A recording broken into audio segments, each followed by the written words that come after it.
Bismillahirrahmanirrahim. Assalamualaikum warahmatullahi wabarakatuh. Pemirsa yang dirahmati Allah, marilah kita simak ceramah dari Ustadz Dasar Tatib dengan tema Ibu adalah kunci rezeki yang terlupakan. Sebelumnya marilah kita bersolawat terlebih dahulu. Allahumma sholli ala Sayyidina Muhammad wa ala ali Sayyidina Muhammad. Selamat menyaksikan. Kenapa agama diajarkan al-jannatu tahta aqdamil ummahat? Surga itu berada di bawah telapak kaki ibu. Coba itu contohnya. Digendong bersusah payah, dari tadi itu hadir, kepanasan, tidak pulang. Untuk apa? Karena mau dengar dakwah. Dan mau dengar dakwah, sayang juga sama anak. Makanya adik-adik sekalian, ketika Anda durhaka sama ibumu, maka jangankan kau masuk surga, baunya surga diharamkan bagimu. Dengar ini cewek-cewek, sopan sama cowoknya, kurang ngajar sama mamanya. Kalau mamanya yang kasih tahu, apa sih mama tahu, itu kan dulu. Sekalinya cowoknya aja, iya deh bang, terserah abang aja deh, saya ikut, mana yang baik. Dongo. Tahu dongo? Beleng-beleng. Tahu beleng-beleng? Itulah makanya. Adik-adik sekalian, kalian mau sukses, muliakan orang tuamu. Tidak perlulah kau kursus kiri kanan. Muliakan orang tuamu, Allah yang angkat derajatmu. Itu janji Allah. Biar kau sekolah tinggi-tinggi, tapi kau tidak hargai bapakmu, kau hina orang tuamu, bisa jadi kau dapat kerja, tapi kerjaan yang kau dapat makin jauhkan kau dari agama. Bisa jadi perusahaanmu lancar, tapi perusahaanmu justru menyeret kau masuk gampang neraka. Ada orang tidak cerdas, tidak terlalu berkualitas dirinya, tapi dia muliakan orang tuanya, Allah angkat derajatnya. Maka adik-adik, muliakan orang tua, enak hidupmu. Itu tadi model anak sekolah. Kalau kita model yang sudah punya istri, bagaimana modelnya Ustadz durhakanya? Takut sama istrinya. Dapat rezeki, suaminya bilang, bu, sudah lama kasihan ini nomor antrinya bapak, mau haji tidak dapat-dapat, ini ada kasihan duit, bagaimana kalau kita kasih umroh dulu ibu, bapak kita kasih umroh dulu di kampung. Apa langsung dia bilang istrinya, apa? Bapakmu terus. Apa? Mamamu terus. Langsung dia bilang suaminya, sudah bipalek, terserah kau. Ada begitu di sini? Ada? Beleng-beleng. Apa kamu takut sama istrimu? Uangmu semua dia kau ambil semua. Jangan takut sama istri, Pak. Bapak tidak bakal bahagia dalam hidupmu kalau kau lebih takut sama istrimu untuk membahagiakan orang tuamu. Nah, makanya hidupmu susah dalam rumah tangga. Kenapa? Istrimu kurang ngajar sama ibumu. Maka bilang sama istrimu, jangan coba-coba sakiti perasaan ibu saya. Kalau kau lukai perasaan ibu saya bawa kau ke pengadilan agama, saya ceraikan kau baik-baik. Kan saya bilang sama mamanya, cek istriku di rumah, boleh kau marah-marah sama saya, boleh kau tutup pintu, yang penting tidak kau kunci. Boleh kau lempar kepalaku, yang penting tidak kena. Satu yang tidak boleh, jangan kau pernah hina orang tuaku. Begitu kau hina orang tuaku, wabillahi taufiq wal hidayah, keluar. Begitu deh. Ada di sini takut sama istri? Jangan, Pak. Itu yang membuat ibu juga kalau mau bahagia rumah tanggamu, muliakan mertuamu. Datang mertuamu dari kampung, dari Sulawesi Selatan, hormati. Jangan baru duduk mertua dia bilang, kapan kita pulang mak? Bawa ini, kasihan itu orang tua kalau dari kampung naik dari Parepare, turun di pelabuhan barang, bawa ayam 3 ekor, lepas di terminal 1, nah kejar lagi tuh, bawa pisang, bawa beras, bawa semua dia bawa, kasihan. Padahal anaknya sudah ada kerjanya di papan, dia bawakan itu. Begitu cintanya orang tua kepada anak. Jadi wajar kalau ibu bapak kurang ajar, tidak akan mendapat berkah dalam hidup. Muliakan orang tua ya. Kalau ada yang tanya-tanya, kenapa hidupku susah selama ini? Tidak usah tanya jalan lain. Durhaka sama orang tua. Orang tuaku sudah meninggal Ustaz. Cara berbuat baiknya. 1, doakan. Allahumma gfirli wali walidayya warhamhuma kama rabbayani. Saya heran lihat-lihat kita. Kalau tangannya ulama kita cium bagus. Bagus. Tapi pernahkah bapak perlakukan tangannya ibu seperti itu? Pernahkah bapak perlakukan tangannya orang tua? Saya orang lain, belum tentu saya doakan bapak ikhlas. Doakan saya Ustaz, saya doakan tapi belum tentu saya ikhlas. Kenapa? Saya belum tahu bapak. Tapi kalau orang tuamu yang doakan kamu, pasti ikhlas. Saya tadi kesini ibu saya telepon. Mak, telo doa mau gak mak? Woi, wali doa aku nak. Saya tidak doakan diriku. Kau selalu ku doakan karena kau selalu jalan. Itu ibu. Kalau suami bu, jangan sampai ibu juga berdosa kepada orang tua gara-gara suami. Jangan sampai bapak-bapak berdosa hanya karena istri. Jangan sampai kalian yang masih kecil durhaka sama orang tuamu, maka hidupmu bakal susah. Muliakan orang tua.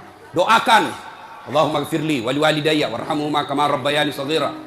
Sudah itu doa lagi, ya Allah ampuni dosanya orang tuaku kalau sudah meninggal. Terima amalnya, lipat gandakan kebaikannya, lapangkan alam kuburnya. Sudah itu saja. Ada rezeki, sedekah. Ada rezeki, sedekahkan. Saya mau terang kuburnya orang tuaku. Perbaiki sound systemnya masjid. Terang itu kuburnya. Saya mau terang kuburnya orang tuaku. Kirim pembeli lampu. Kasih tahu panitia masjid. Mulai bulan depan saya yang bayar itu masjid lampunya. Jangan ambil uang celengan. Terang itu kuburnya orang tua. Dan demi Allah, tidak ada orang bangkrut gara-gara rajin sedekah. Ada yang bangkrut gara-gara sedekah? Mana buktinya? Makin sedekah makin kaya. Rahmat Masud. Coba lihat. Orang datang itu, bos, membayar ke bos. Bos, baju sekolah bos. Bos, istriku melahirkan. Bos, terbakar anuku. Bantu. Tapi mana ada yang bangkrut kalau rajin sedekah? Tidak ada, Pak. Kenapa Bapak Ibu miskin? Kalau selalu minta-minta. Berhenti minta-minta, Allah kasih kau kaya. Sedekah. Saya tidak bisa sedekah dengan duit. Sedekah kau dengan tenagamu. Saya tidak bisa sedekah banyak-banyak. Sedekah dengan apa? Lihat itu masjid. Oh, sudah kotor anunya. Apa namanya itu? Kudunya. Putih bukan, coklat bukan, hitam bukan, dekat diam. Sudah, bawa masjid satu kudu. Itu sedekah. Oh, masjid antara masjid dengan toilet jauh. Sedekah dengan sandal swallow. Nah, curi orang, tidak ada urusan. Itu sedekah. Kita lihat karpet, sudah jelek, sedekah dengan karpet. Insyaallah banyak pahala. Hari Jumat kita kirim air botol gelas ke sana. Air gelas ke sana, orang minum, itu sedekah. Saya cuma bisa nasi bungkus 10 saya sumbang hari Jumat, itu sedekah. Allah tidak lihat banyaknya, yang penting ikhlas banyak daripada sedikit tidak ikhlas. Sedekah. Serius. Sudah sedikit tidak ikhlas lagi. Mending banyak ikhlas. Iya toh? Panasnya di. Tidak bisa konsentrasi sejenak. Dewa-dewa ketawa itu Kak Bos. Nah, Ibu Bapak. Salah satu sunnah yang dianjurkan Nabi salat jamaah. Nabi kumpul-kumpul sama sahabat. Ya, tidak apa-apa, tidak apa-apa. Tidak usah kasih, tidak apa-apa Pak. Sedikit lagi, 5 menit lagi.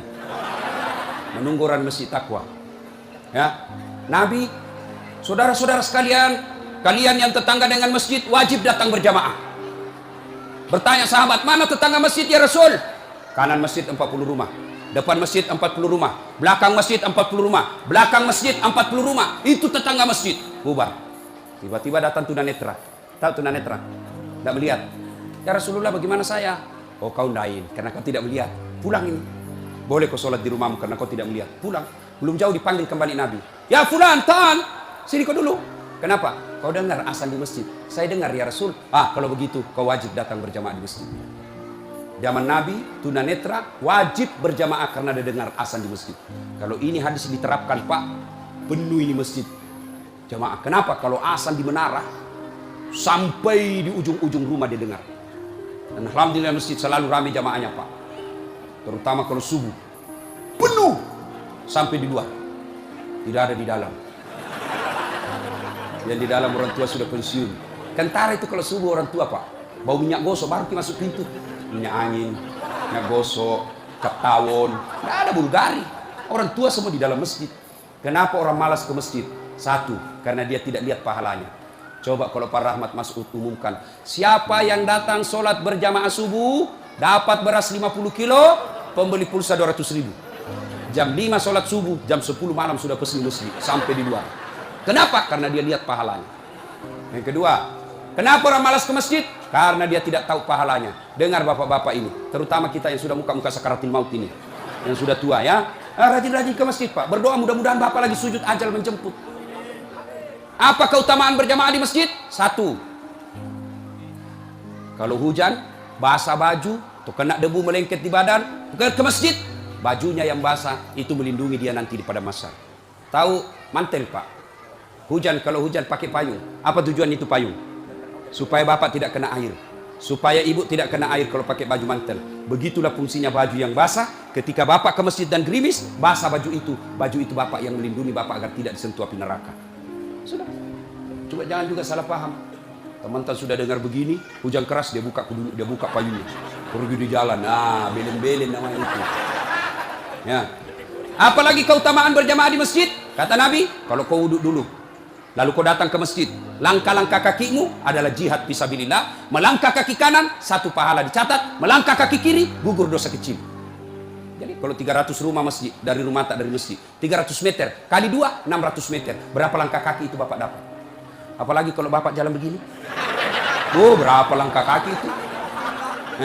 Iya toh? Apalagi kalau Bapak keliling-keliling dulu ke kampung baru. Pas sampai di sini, selesai orang sholat dong. Apalagi keutamaan berjamaah di masjid. Seluruh materi yang kita lewati, pagar, tembok, dinding, aspal, tumbuhan, semua jadi saksi. Dia akan berkata, ya Allah, jangan kau masukkan dia neraka, masukkan dia surga. Saya saksinya. Tanggal 26 November dia datang berjamaah masjid. Saya yang lihat.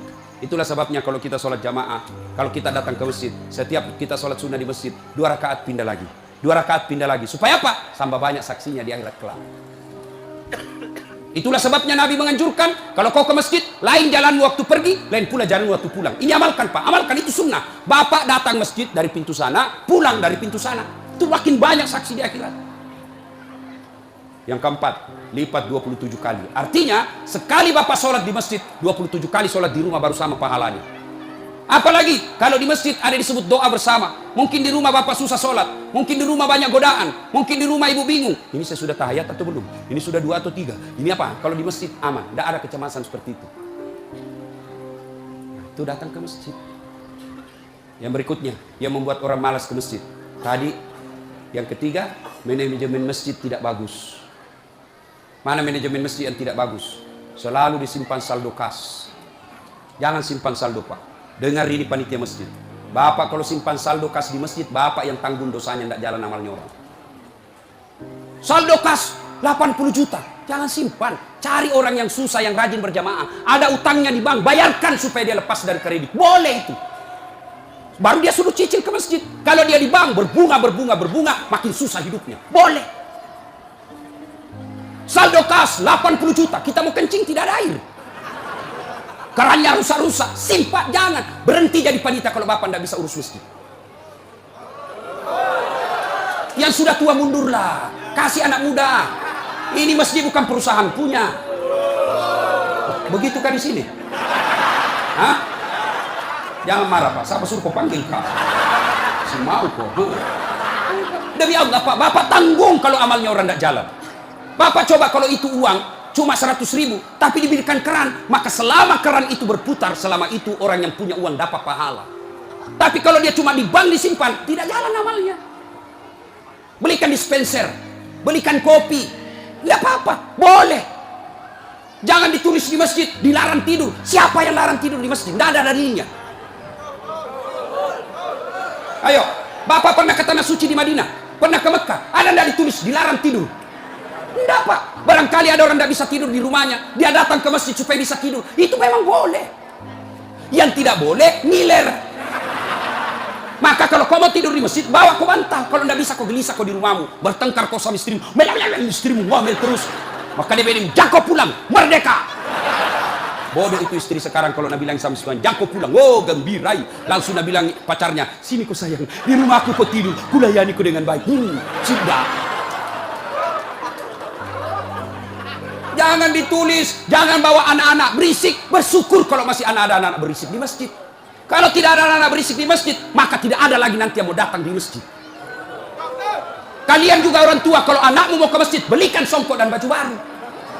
Anaknya mau pergi, Pak, mau pergi masjid, belikanlah songkok. Apa dia bilang? Itu nak, songkok na nenek kau pakai. Anaknya nomor 7, songkok na nenek nomor 10. Tak buas si songkok nama buas si. Berteriak di temannya, Pak Doja. Tidak mau ya nak pergi masjid. Itu pentingnya anak muda jadi pengurus masjid. Karena kalian kalau sudah tua tidak ada yang tahu. Kau juga anak muda, muliakan orang tua. Tempatkan di mana itu orang tua? Tempatkan sebagai penasehat masjid. Jangan masjid dikira dia punya.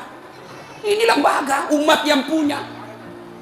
Kasih karpet yang bagus, ada saldo kas, jangan simpan Pak, Bapak berdosa. Tidak jalan amalnya orang. Apalagi membuat orang malas ke masjid. Apa? Kadang-kala apa? Sound sistemnya jelek. Begitu kita takbir, Allahu Akbar, langsung story.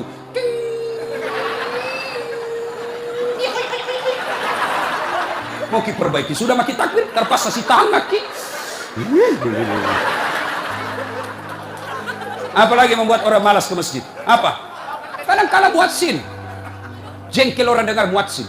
Orang tua, sudah tua, tidak mau tahu mengalah, mundur na wasangiko.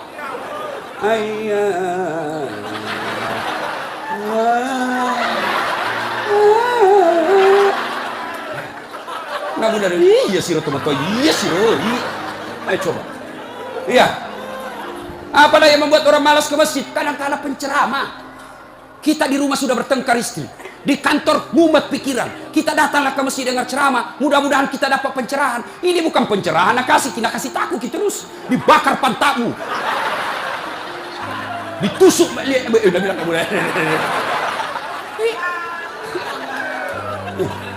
Iya. Apalagi yang kasih malas orang ke masjid? Kadang-kala apa? Imam. Ada juga imam suka sekali baca panjang. Tidak tahu juga apa nak baca. Nagaret memi. Dolin. Amin. Al-Fatihah paling nak baca. Dolin. Malam petoni, tidak jelas. Makanya kata Nabi, kalau kau jadi imam, dengar ini Pak Imam. Satu, baca kau yang ringkas. Kenapa? Karena jamaah kita di belakang macam-macam. Ada yang sudah tua tidak bisa lama berdiri. Ada anak muda yang baru datang, tidak senang yang lama-lama. Pulang di masjid, enak sembahyang di masjid. Ampun ma Ustaz. Kenapa? Dia bilang itu mesti aliran sesat. Kenapa aliran sesat? Dari sembahyang subuh 3 rakaat. Bukan 3 rakaat, sujud tilawah nama itu dong. Makanya tuh imam sebelum kau takbir jelaskan dulu jamaahmu. Adik-adik, ini kita sujud tilawah. Sunnah malam Jumat membaca surah As-Sajadah. Pada rakaat kesekian kita harus sujud. Ini bukan 3 rakaat, tapi karena Allah perintah ayat itu dibaca sujud. Jelaskan. Yang sulit, dia ngapain? Kenapa 3 rakaat? Enggak, kau yang dongo. Tidak bisa orang lama-lama di belakang Pak. Mungkin ada orang mati yang ya karena dia tobat usia senja, tidak bisa lama kasih berdiri. Batena musessa, naik lagi kepalanya, belum bisa selesai. Ular, melampir ular. Jatuh lagi, naik ular lagi. Ada barangkali di dalam jamaah Satpol PP yang pakai sepatu baru, lama aku baca, lupa simpan baik-baik sepatunya, pasti dia hilang di sepatu. Bapak imam sesat. Maka pasti dia tidak khusyuk. Ada barangkali juga ibu-ibu yang sekali kentut sudah makan pete. Ya, yang kedua kata Nabi, kalau kau jadi imam, baca yang umumnya orang hafal. Tujuannya apa Ustaz? Satu, supaya jamaah ikut kalau dia hafal. Coba kalau kita imam baca Al-Fatihah, kita ikut juga toh. Kenapa? Karena kita hafal. Tapi coba imam membaca surah Al-Baqarah ayat 10 sampai 120. Nah, imam sibuk dengan bacanya, kita sibuk dengan hayalan tak. Mau ikut, tidak dihafal. Mau ruku, belum ruku, terpaksa dibaca semua pengumuman masjid. Keadaan keuangan masjid, saldo kas pengeluaran, sumbangan dari haji, dibaca semua. Belum selesai ini sudah dibaca satu palampang ini, satu ini dibaca lagi Persatuan Guru Republik Indonesia. Belum selesai imam dibaca lagi bajunya tim sukses, Rahmat Masud, calon wali kota Balikpapan. Semua Pak dibaca. Siapa salah? Imam. Ada ini cerita gini, wallahu alam benar atau tidak. Ada penghafal Quran, dites bacaannya. Nah, kau imam, kamu dengar bacaanmu. Imam lah dia. Dia baca betul, dia susah. Hanya dia yang tahu. Tiba-tiba jatuh cicak kepalanya. Tas silang itu, stres. Orang stres hilang bacaannya. Apa sambungannya ini ayat? Mau ruku, tidak tahu. Apa sambungannya? Tidak ada tuh bisa bantu. Terpaksa Nabi bilang imam, tolong bantu di belakang. Nabi bilang di belakang, saya juga tidak tahu. Tiba-tiba berteriak anak muda. Dia bilang, kalau begitu ya sudah, ya Allahu Akbar. Siapa salah? Siapa salah? Siapa salah? Ini waktuku kuliah ini, kisah nyata. Waktu saya KKN. Belum Pak jadi ustaz waktu itu. Ada temanku, baru kenal ceritanya ini. Pikir sholat di posko. Dia pakai gamis. Baju baju ustaz. Aku bilang, alumni pesantren ini. Imam, dia lah imam. Al-Fatihah lancar. Begitu dia baca Al-Kafirun, aku bilang, macam apa? Macam apa ini? Wala antum abiduna ma'abud Wala ana abidum ma abattum, wala antum abiduna ma abud, wala ana abidum ma, wala antum abid, wala ana. Jengkel temanku yang anak fakultas sastra langsung teriak, dia bilang, "Woi, kenapa itu tak putar-putar tidak mau sampai?" Dia bilang, "Ini Imam, ilmi juga kupikir." Kacau salah. Siapa salah? Siapa salah? Imam. Ini waktu ku SD di kampung sembahyang asar. Bih, sujud Pak Imam lama sekali. Apa ini Imam lama sekali sujud? Tiba-tiba ada temanku nangkat kepalanya sembahyang asar tuh. Dan sujud, "Bih, enggak ada Imam." Ternyata Imam keluar dari pintu samping. Kacau, sholat bubar, enggak ada Imam. Selesai sholat ditanya, "Pak Imam, kenapa kau tinggalkan saf?" Dia bilang, "Kentut kanan." "Pak Imam, lain kali kalau Bapak Imam kentut, kasih bangun ki dulu supaya dilihat kau pergi." Dia bilang, "Ku sengaja nak, karena malu kau lihat." Kacau sholat. Siapa salah? Siapa salah? Imam. Makanya agama mengajarkan dalam fikih sholat jamaah, hati-hati milih imam. Makmum siapa saja boleh jadi makmum. Mulai orang gila sampai orang sadar boleh jadi makmum. Mulai orang dewasa sampai belum balik boleh jadi makmum. Mulai orang cerdas sampai orang blow on boleh jadi makmum. Imam tidak boleh. Hati-hati. Kenapa? Salah imam, kacau sholat. Maka hati-hati. Kalau salah imam, bubar jamaah. Perlu ini, perlu. Nah, dia tanya, "Ustaz, bagaimana kalau perempuan?" Boleh ibu perempuan ke masjid, tapi tidak dianjurkan. Tapi kalau mau ke masjid, jangan dilarang, kata Nabi. Kenapa perempuan dulu tidak dianjurkan ke masjid? Karena dulu tidak aman. Kalau pergi sendiri diculik dan diperkosa dulu. Sekarang di Banggar aman. Siapa mau culik, apalagi kalau ibu sudah 60 tahun. Siapa mau culik, ibu? Bikin susah. Ada di remaja. Ini ustaz yang ceramah. Tidak pernah saya pondok, Pak. Tidak pernah saya sekolah pondok. SD sekolah umum, SMP sekolah umum, SMA sekolah umum, sarjana sekolah umum, S2 sekolah umum, S3 sekolah umum. Di mana saya belajar agama? Datang ke masjid. Saya kalau Ramadan dulu zaman SMP dan SMA, saya sudah bermalam di masjid. Waktu itu belum saya tahu apa itu itikaf. Tapi ternyata itulah itikaf, tinggal di masjid. Apa kerjaku? Kalau sudah jam 2 teriaklah saya di masjid. "Sahur, sahur, sahur. Kalau ada lebih kue bawa sedikit ke masjid. Kita mau juga buka puasa, mau makan sahur di sini." Cuma ada dulu imam di kampungku aneh-aneh, Pak. Berteriak, dia bilang, "Jangan Pak, jangan Pak." Orang kaget semua. "Ih, siapa yang pukul Pak Doja?" Oh, lari semua orang ke masjid. "Jangan Pak." Ternyata jam 4. Kacau orang. Sudah itu ditegur, "Jangan bilang jangan Pak." Karena Pak Doja tidak tahu. Nah, bilang lagi, "Sahur, sahur." Sudah jam 3 lewat 60 menit. Ih, cocok tahu jangan Pak. Ayo, ibu bapak, saudara-saudara sekalian. Kita juga jamaah, ada aturannya. Sudah ya? Nah, karena sudah waktu, dari tadi saya tunggu, alhamdulillah. Kalau masih mau dengar ceramah, kita pergi rame-rame ke Masjid Taqwa. Kan tidak dibayar gitu. Nah, kita sama-sama lah ke sana. Ini saja tausiah kita, mudah-mudahan ada.